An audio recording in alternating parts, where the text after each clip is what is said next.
Olá pessoal, tudo bem com vocês? Aqui quem fala é professor Lauriston Soares. Eu sou biólogo, especialista em hematologia clínica e tenho aqui o meu canal que se chama Biologia e etc., onde eu discuto muito sobre ciência, métodos de estudos, algumas videoaulas e muito mais. Atualmente eu estou lecionando na Universidade Estadual da Paraíba, nas disciplinas de Anatomia e Fisiologia Humana. Então, pensando em compartilhar um pouco de conteúdo científico aqui para vocês e ajudar os meus alunos aí, levando em consideração que as videoaulas elas são de grande valia, eu decidi gravar algumas videoaulas para que eu possa contribuir um pouquinho mais com a ciência. Então, pensando nisso, o tema da nossa aula de hoje é embolia.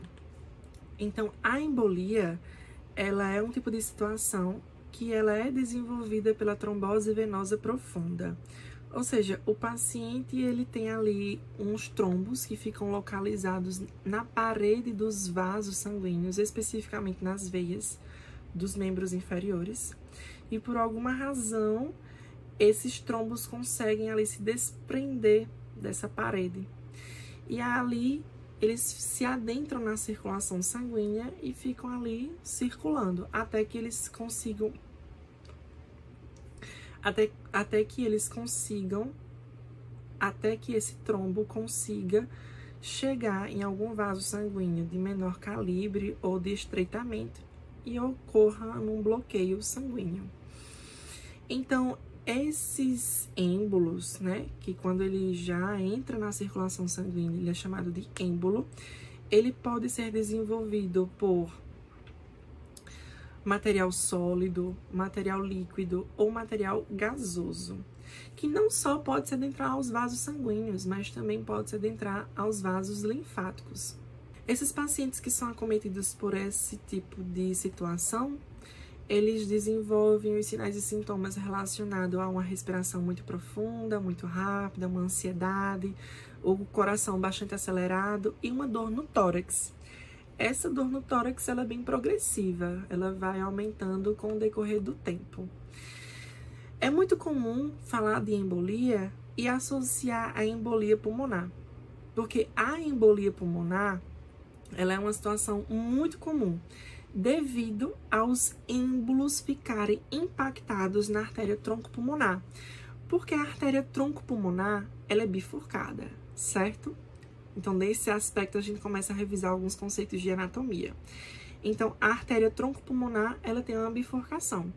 Com essa bifurcação da artéria tronco-pulmonar, esses êmbolos eles podem ficar impactados e aí ocasionando um bloqueio e numa hipertensão pulmonar, certo? Então, dentro dessa situação, é muito mais comum a gente encontrar embolia pulmonar. E as causas mais frequentes de embolia pulmonar é justamente levando em consideração a anatomia da circulação. Então, quais são as causas? O que pode acometer o paciente a ter uma embolia?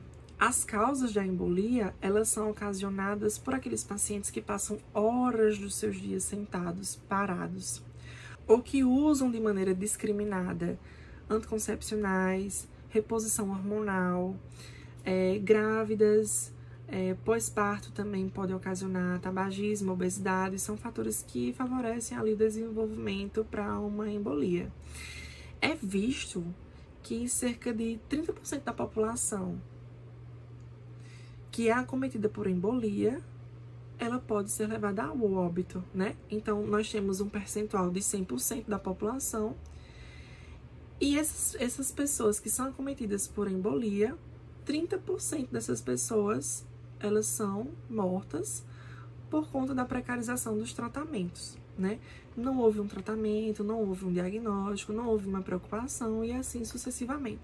A profilaxia da embolia são os mesmos métodos para a profilaxia da trombose venosa profunda, que é basicamente evitar estar sentado ou parado por várias horas do dia, evitar obesidade, tabagismo, utilizar também meias que proporcionem ali uma melhoria na circulação sanguínea E também, por último caso, a utilização medicamentosa, que é a heparina não fracionada.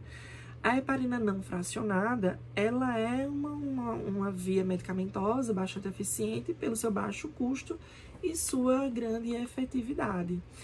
É muito comum a gente ter um pouquinho mais de cuidado com relação aos pacientes que têm a predisposição genética do desenvolvimento de embolia.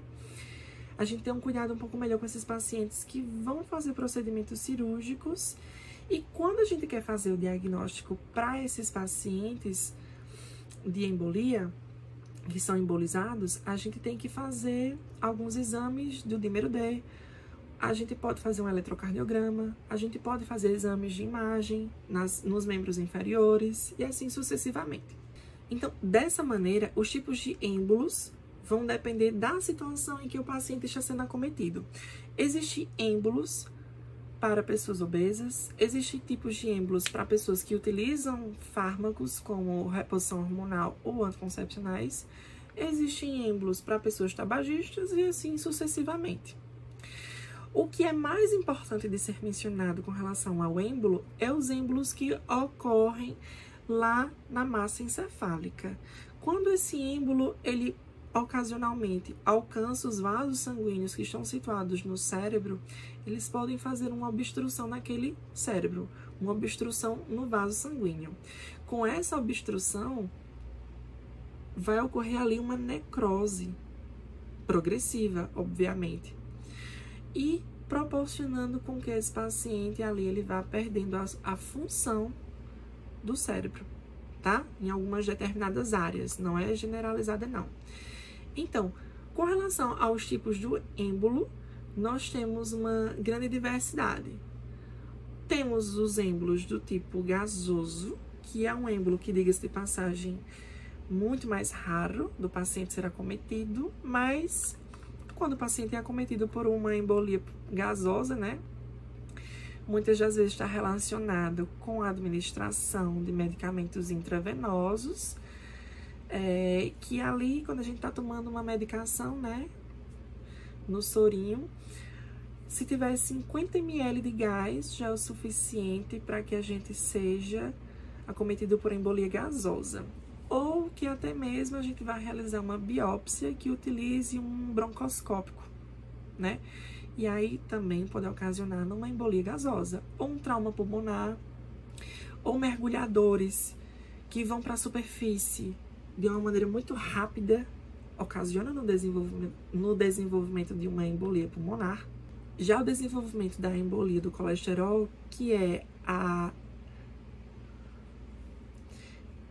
embolia do ateroscleroma, basicamente é uma obstrução que está sendo desenvolvida ali através de placas de ateroscleroma, que é o colesterol do LDL, né? Então, por alguma razão, esse colesterolzinho ali do LDL, ele pode se desprender, esse ateroscleroma, e aí embolizar os pulmões ou qualquer outro tipo. Nós também temos as embolias ocasionadas pelas fraturas nos ossos longos, como tíbia, fíbula e fêmur. Então, quando ocasiona num processo de fratura desses órgãos, desses ossos, lá na medula óssea, que existe ali algumas moléculas de gordura, ocasiona com que essas moléculas de gordura elas sejam distribuídas na corrente sanguínea. Embora seja raro esse tipo de acontecimento, mas é importante a gente ter conhecimento a respeito desse tipo de embolia gordurosa. Nós também temos a embolia por líquido amniótico. É no momento do parto. No momento do parto, simplesmente a membrana placentária ela é rompida simultaneamente com a veia uterina. Então, o líquido amniótico ele consegue penetrar nesses vasos sanguíneos e esse líquido amniótico ele vai sendo distribuído para o coração e posteriormente para os pulmões, fazendo o desenvolvimento da embolia pulmonar. Além do mais, temos também a embolia ocasionada por corpos estranhos, que nesse caso aqui é quando o paciente ele injeta nele mesmo, tá? Através de elementos como silicone, de próteses mamárias, ou por talco, ou por silica, e assim sucessivamente. Então, a gente consegue entender que, basicamente, a embolia pulmonar, ela é muito mais comum de ser acometido, porque simplesmente nós temos ali a circulação sanguínea, né? A anatomia dessa circulação sanguínea que favorece o desenvolvimento dessa embolia pulmonar. Então, os tratamentos da embolia, elas podem ser por fatores cirúrgicos ou por um filtro na veia cava inferior. Também pode utilizar métodos farmacológicos como anticoagulantes e assim sucessivamente, tá? Quando o paciente é acometido por um procedimento cirúrgico e ele pode desenvolver embolia, a gente traz 2 métodos eficientes para as condições do paciente. Quando o paciente é acometido por um procedimento cirúrgico e ele já pode andar, caminhar, enfim, ele não tem nenhuma comorbidade que impeça esse tipo de situação, então o método profilático para ser direcionado para esse paciente é aquele método que o paciente ele possa caminhar, andar no âmbito hospitalar. De certa forma, realizando ali movimentos, né?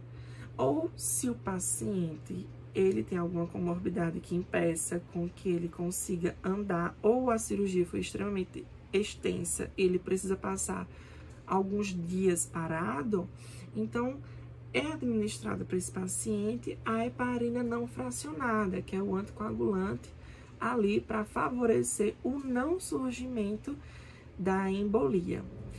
Então é isso, pessoal. Eu espero que vocês tenham gostado do conteúdo. Deixem o seu like, comentem aqui embaixo se vocês gostaram do conteúdo, se vocês querem que eu continue com esse tipo de conteúdo.